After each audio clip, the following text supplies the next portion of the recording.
Good morning. Mag-harvest na pud ni karon sa among talong. Damo na mag-harvest so.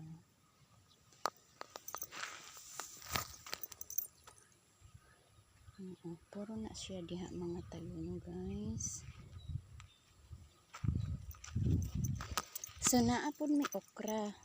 Diring dapita. Naka-okrahan na siya diha. So naana siya.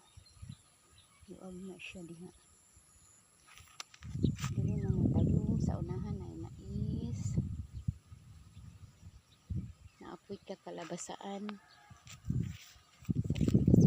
So diri is pipino.